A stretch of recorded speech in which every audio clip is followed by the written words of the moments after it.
It's so great to meet you. Thank you so much for taking a minute out today for the show.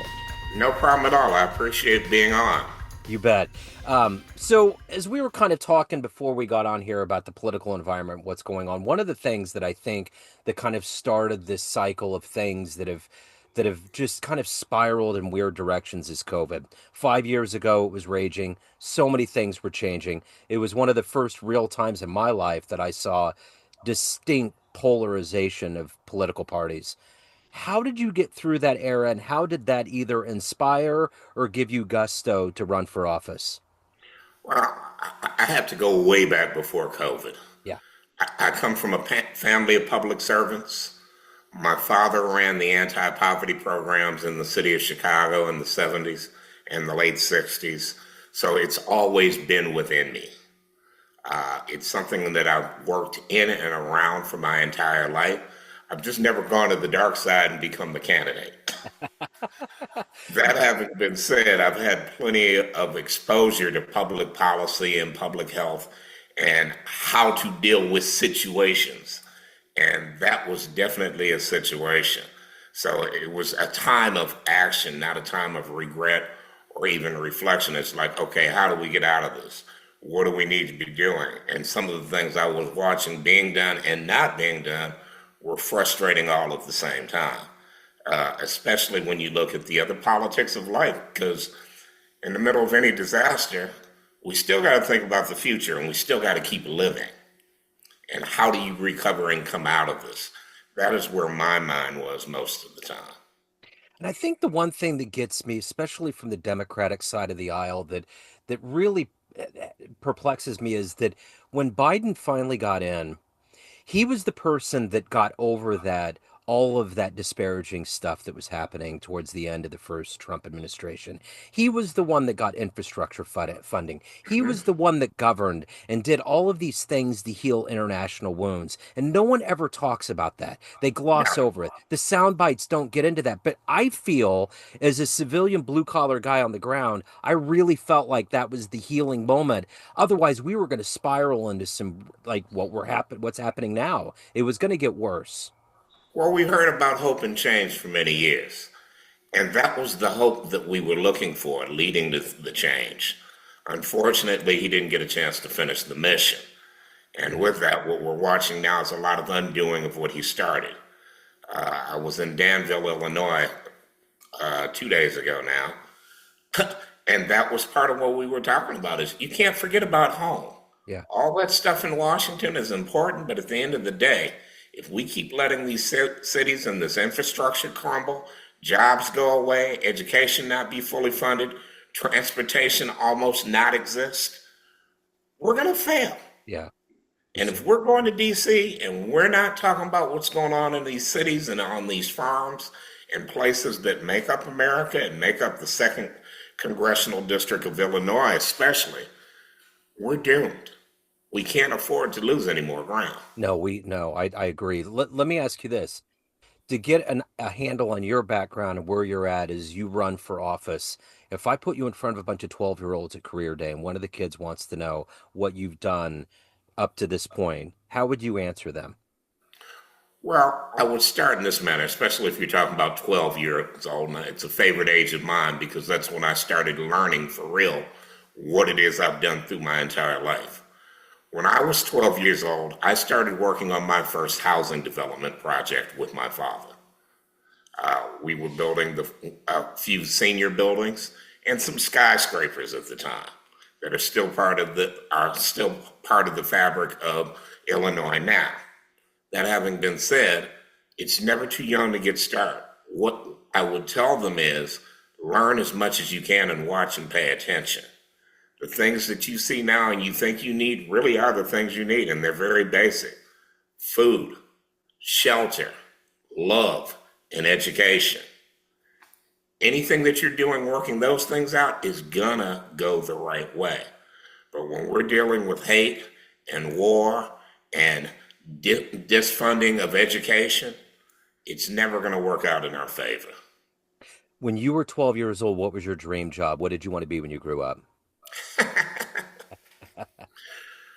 There is probably tape of me being on some TV show at the time answering this question. And at the time, I said a lawyer or a politician. Okay. Okay. Having said that, never went to law school and became a lawyer because I figured I'd get bored. There are only so many big dramatic cases in life, so I didn't pursue that. The closer I got to politics, the further I stayed away from it. I decided I wanted to do more helping the people at that time and have a little more flexibility and build some things and leave them behind as legacy. And that kind of brings me back full circle now to getting into this race and trying to build and do some more leave behinds before my time is up. And some of the leave behinds you leave behind are educating the generation behind you so that they can pick up and take the ball and run when you're done. So you had mentioned a little bit before we got on about coming kind of from a family that had political leanings and DNA in their in the genealogy. Talk to me a little bit about the early incarnations, the early seeds that were planted that eventually got you to this point where you're running for office. So I'll say it like this. When I talk about my education in life, I like to say that I have a master's in Loretta and a PhD in Irwin. My mother and father taught me more than I could learn in any other institution. Yeah. My mother worked as a public servant in the juvenile court system for years until she retired. My father worked in Chicago for every mayor from daily to daily. He was kind of what they called the fixer in certain ways. Before we knew who Olivia Pope was, there was Erwin France. When something went wrong, they called him in to fix the problem. If there was no heat in public housing in the middle of the winter and the elevators weren't working, he'd come in and get everything back online and figure out why they got there in the first place. Things of that nature. When Harold Washington died in the middle of his term and there was upheaval in administration, they brought him in to level set with the new mayor and get the city on track and make sure things kept running. So that having been said, I've watched and been around it my whole life. My mother taught me the compassion that we need to save people from a young age and get them on the right track. My father taught me the wherewithal to do it all and to be compassionate about people and provide opportunities where they may not otherwise exist. So these are things and principles that have been around me my entire life. So So it's only natural for me to be at this point right now. absolutely, yeah. So very, very clearly your parents have played a central role in your life and development. Who's been a political hero for you that's fueled you in this race? Oh my God, there've been many on different levels. One in particular who I've got to call out without fail is Harold Washington. Uh, when Harold Washington got elected to the mayor the first time, I was still in high school. So it was the first real political thing that I was able to be actively involved in. And my friends and I worked on the campaign at the grassroots at the basic levels. When Harold died in office, I was a little older then, not much older, but we worked in the movement to support Eugene Sawyer and move that forward and keep the city running in the interim. Uh, these are very big political heroes.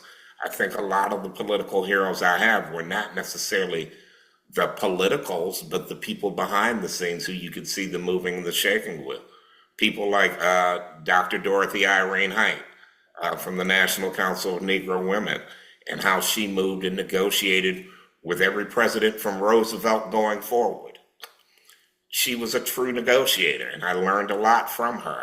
I had the privilege of being one of her founded grandchildren in life. Not a biological grandchild, but she was a surrogate grandmother on that level, and I learned a lot from her. I can keep going and going, but there were many people who I was privileged to sit down with. I had much exposure that probably the average person would not have gotten to have. And I saw a lot of things from an early age that I carried with me this day, and knowing how to deal with people, knowing how to negotiate, and being told two things in life by leaders. There are no enemies in politics, there are only opponents. It's about the people, not about you. And the second thing is always take care of your people, no matter what. And if you do that, they will take care of you. You know, I was thinking this morning about this second term that Trump is in. And everything that you just said is anterior to what he's doing. It's all about him and what he wants to do for him and his people, and it's all about political vendettas. So everything that you just said is absolutely getting shown to the children of this country, to all the Hmm. people that have loved this political system, something totally anterior. So my lead in to that, what I'm trying to ask you that is this. You had kind of talked about having an aversion to getting into politics. What ultimately impelled you to launch this campaign and to get in there and be hopeful and help us? Well, let's be clear. My selfish need was to take care of my family first before I ever got into politics. The time had to be right because I understand what an offering it is and how much time it takes away from your family and the growth. My kids are in their 30s now. I have a granddaughter who's in primary school now. I'm not needed on a day to day basis as much as I am. My kids are up and they're doing well. So they've encouraged me, along with my lovely wife, who's encouraged. We had a family meeting about it, and they said, it's time. You can do this. Yeah. And we support you. That's half the battle. Notwithstanding my mother, my brother and his family, and my other extended relatives and friends who've encouraged me for years. I'm like, no, I'm good doing what I'm doing. I'm doing a lot of good behind the scenes, working for corporations, bringing things into the light that they wouldn't see, giving them the guidance they need. But now it's time for me to bring it in on the ground level because we need some different voices in Washington, not people who are just pushing agendas and legislation, but are pushing, bringing things back to these cities and bringing things back to these farmers, bringing them the basics that they need to move forward. Not just getting caught up on taking care of whatever made up country we're going to call today and sending them $40 billion. Yeah. In the second congressional district tonight, there are 126,000 people just in my district alone who are living below the poverty line and don't know what their next move is tomorrow.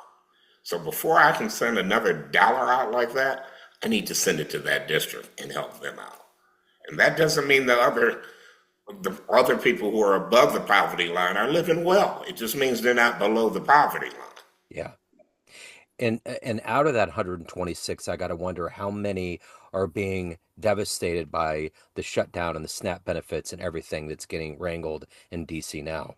So let me say it like this. While I've been on my tour of the state of Illinois in the second district during all of this, it's devastating every socioeconomic class. Because whether it's them directly, a grandchild, a child, a friend, a mother, a father, we're seeing people who are being faced with losing their health care benefits, not being able to feed their families, not being able to take care of getting their own medications that they need, not being able to pay their basic bills, not being able to put gas in their cars. I've probably been to more food giveaways in the last month than I've been in the last year because the need is that bad. I went out to one on a Saturday a couple of weeks ago for a charity known as Meals in the Meantime that has been in this business for a while and already had a food program planned for that time long before SNAP. But they gave away over 250 bags of food in one day. And that was because that was all they had, not because that's all they needed. So when you look at things like this, Yeah. it's bad. So we're going on almost a year of this administration being back in. And I think if you have a pulse and you're paying attention, there is not many people out here that are finding what's happening in this country to be favorable. From what was promised, from what's happening, and what continues to happen. So, my question to you is this: at this particular time of going through this race and running, what kind of response are you getting as a Democrat going in and saying, I want to fix things? The response that I'm getting, quite frankly, is thank God somebody's talking about what's going on in my neighborhood. Yeah. We understand what's going on in Washington. None of us are happy about it. But at the same time, we can't get sidetracked and not deal with our local issues. A congressman's job is not just the national legislation. It's bringing the bacon back home to take care of the people, to make sure that they have what they need so that their schools stay top or get on top and out of the hole, to make sure that homelessness is addressed, to make sure that housing for sustainable housing is there to make sure economic development comes to these communities where things have been shut down and boarded up for years. I asked in one neighborhood recently, have you seen the 5 year plan for this district? No one has because it doesn't exist. With all of this that's going on, running for office right now, what is it when that alarm clock goes off in the morning? What gets you out of bed, get your feet on the ground to continue to do this campaign and to have this hope and have this dream of doing things that are going to heal this country? The encouragement of my family, number one, and my wife, who says, wake up, we got a lot of work to do today. Yeah. Let's not be lazy about it. Let's keep this thing moving. We got to go. We can do this. And I know we can. So as we get up closer to election time, what do you see that's going to benefit you as a candidate, that's going to benefit the Democrats and the blue states and those that are on the line to get out and vote and make this change? Well, honestly, we got to understand this. It's not just about one person, it's not about one thing. There are multiple issues in multiple areas, and we have to be willing to tackle them. And we need to listen before we lead. My district is crazy as it can be. It starts in Chicago, Illinois, in the heart of the city at 43rd Street and goes halfway downstate. This district is urban, suburban, and rural. I would be an absolute idiot if I believed that all the people have the same problem. We Yeah. got to listen. We got to work with our local officials to bring them what they need to make their environments and our constituents' environments better. It's not just about national health care. It's not just about crime and safety. It's about everything. But you got to know where the biggest needs are in each place. One of the things that I'm getting tackled with every time is, I can't believe you actually showed up, because there's so many people who are phoning it in and not being there and actually sitting talking to people. They're moving messages that don't end up being the messages of the people that need the help. We gotta be present and passionate, just not passionate to be another elected official. We gotta be going to represent the people and the people's needs. And understanding the people's needs, you gotta talk to them. They gotta feel like that you're there for them, and you have to actually be there for them. The one thing that's so refreshing about what you're saying is that this is a level of political rhetoric that I was used to in my life. It was civil, it was progressive, it was productive, Mhm. and we've descended into this name calling thing with that's going on. Something that we've never seen from a president or an administration. So my question to you is this: is this a trend that's going to end, hopefully, because this is just an anomaly? What are we going to do to get to like a level of civility where people look at America the way that I was used to growing up, where we're a powerful, benevolent country? Reel it back in and remember this, that all politics are local. If we're not taking care of our localities, then what are we doing? And if you're doing that, then you're holding people accountable, because it doesn't all get washed up in one bill. It's the overall attitude about helping people. We gotta have that attitude. We've seen these changes going in elections so far. When people are talking about the things that people really want to see and are really coming, not only just talking about it, but with experience and detail to do it, that's when we're going to make a change. I will say this, in my race in particular, nothing against any of my opponents, but they are not people who have done most of this in their careers. They've been career legislators. They don't bring the prerequisite experience. I built in Illinois over 2,000 units of housing alone in Illinois in my career. None of my opponents have built housing, let alone special purpose housing for special groups like seniors or the developmentally disabled or the chronically mentally ill. I hear people talking about, we need to build another shelter.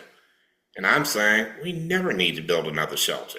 We need to build another house and give supportive services so you can get people out of shelters and not continue to build shelters. We got to have people that have that kind of compassion and connection and understand and actually come with the skills to do it. You got to look at who we're getting as leaders to be different than what we've done in the past. Because what we've done in the past clearly is not working. And I think the one thing too, the detachment with the regular blue collar voter is that we're looking at something like the Trump administration. And these are people that aren't going to fix a pipe in their house. They're not going to cut their grass. They're probably not shopping on their own and getting groceries and knowing what the cost is. There's this detachment. So that's the thing about all of this. At the end of the day, how do we get to a place where we understand that politicians are just like us? It's the people So that vote them in. It's a mentality. So let's back into that. As you mentioned, the Trump administration. When we talk about the people in the Trump administration, you're talking about people who are out of touch to begin with. Yeah. These are billionaires who have made billions of dollars and have not been the ones at the grassroots level making it happen. That's a fact. What they are doing is protecting their wealth and their billionaire friends. They are not taking care of the people. Yeah. We have to take care of the people as a whole, not some of the people. We have to build new transportation systems that benefit the people, not the billionaires. Yeah. Yeah. And that's the problem. And I think that's why people feel so despondent. So my next layer to that is that people that are waking up right now and seeing all of these headlines that are coming at us, just things that we never thought that would happen that are getting us down. What can we do beyond voting? Because Obama was really big about volunteering and doing things that would build community. He, it is rude. At his crux was a community builder. What do people do? What do you say to them about staying strong and doing something that will make a change, that will make things better in this country? I think you just hit it on the head. Barack was not wrong when he did that running for president. But what we have to understand is we can't just do that only in the presidential race. We need to do it in all races. These politics are local. We have to get the feet on the ground locally. We have to have the foot soldiers out there. In my race alone, I'm not a billionaire. My wife and I, we do okay for ourselves, but we're not billionaires. We need donations of people's time and their money. We don't have a political machine behind us. We do it and we grind hard, and the people in the streets grind to help us. We're not going to be the top fundraisers. We need to raise some funds, don't get me wrong on that, because the stuff is not cheap and it's not free. But it becomes a lot easier to do when you have people in being involved. There was a statistic that was given me the other day about fundraising and giving. 97% of the people in the electorate do not give money to any campaigns. So it is the 3% that carry all this of individuals. That doesn't mean the PACs or any of the rest, because that's a whole nother layer of it. But there's only 3% who are giving, and probably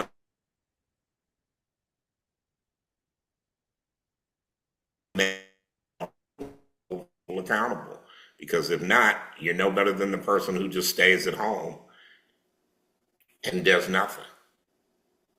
So when you get elected, hopefully all the stars align, you get in office. What are going to be some of the things that you're going to do in this very tenuous political environment we're in right now to make your second district comfortable with the fact that they elected you and that we're heading in the right direction? I'm going to listen to what the people told me while I was on the campaign trail. That's first and foremost. And I'm going to address their local issues. Not to say that we won't address their feelings on national issues, but at the end of the day, the biggest things that they were concerned about were things that have decimated their cities. Things like property taxes going through the roof without any help or relief. I'm very clear. The reason why these cities are dying is because of the lack of attention of economic development, whether it's been locally or nationally to fund and make these things priority. Taxpayers should carry no more than 10% of the burden, while businesses are supposed to carry 25% of the burden. But let's be clear, if all your businesses are closing, there's no help for the businesses that are staying, there are no new startups, who's carrying the whole burden? Those homeowners. And they can't do it on their backs anymore. They're getting priced out of their homes. We got to stabilize the whole situation. I talk to seniors every day who are threatened with having to come out of retirement and go back to work just to stay in the homes they paid for because they can't afford the taxes. Yeah. Yeah. They have to go back to work just to afford medications they need to live because we're not giving them the proper universal health care. And now plans are skyrocketing with ACA. Well, it's no longer ACA, is it? If no one can afford it, it's not affordable. Yeah, it's not. Good point. So I'm curious. The one thing about being a politician is there's a level of you that almost has to be a lawyer and be good at a lot of different things. You have to have a well-rounded knowledge. But I think a part of you is like an entrepreneur. You have to think in a way that's solving a problem. Good entrepreneurs solve problems. Politicians, good ones, solve problems. So my question to you is this: when you look at the arc of your career up to this point of being a candidate, what's the biggest risk that you've taken in your business life? The biggest risk in my business life as it relates to this campaign Well, in is general, yeah, I guess, or this campaign, yeah, as it relates to this campaign, I've had to go all in for the people. yeah, I have been wholly dedicated to this since the 1st of May. We've made much rearrangements in my own household to be dedicated to a system that may not be dedicated to me, that yeah, may not be supportive of me. That is the risk in it all. We put our cards on the table to make a change. I need the people to step up for me the way that we stepped up for the people. yeah, As we sit here right now, I don't draw a paycheck from my campaign. And I can't be on the road and get the message out the way we need to by going servicing clients every day. It's just not possible or fair to the people or to my clients. So at a certain point, 4 months from now, this is going to be over one way or the other. And either we're going to go on to the next phase to fight in the general election, or I've got to go back to work and I've got to continue doing what I'm doing on a normal basis.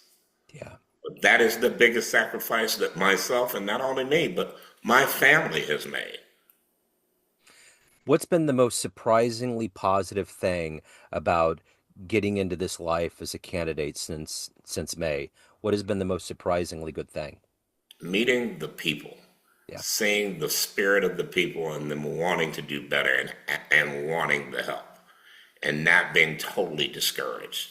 All they're looking for is somebody who they can work with and somebody who's got their best interest at heart. Not someone who's coming in talking about, we only need 3 more votes in DC, yeah. but people who are actually addressing their issues and them saying, thank you, I can't believe that you showed up. You took the time out to do this. We appreciate your commitment. Having people out of nowhere pull my wife and myself aside when we're on the campaign trail and say, we want to pray for you. We've been watching you. We need you all to be covered. That has been the most outstanding thing of it all, to know that people are that concerned about us as we're that concerned about them. So when you look at everything that you've done up to this point in your life, everything you've accomplished and evolved to, what are you ultimately the proudest of? Whew, that's a rough one. That really is. I think I can't limit it to one thing. Sure. There have been so many things and so many times. I think one of the big highlights of my life was building the first housing of its type in this country. It may still be the only of its type in this country.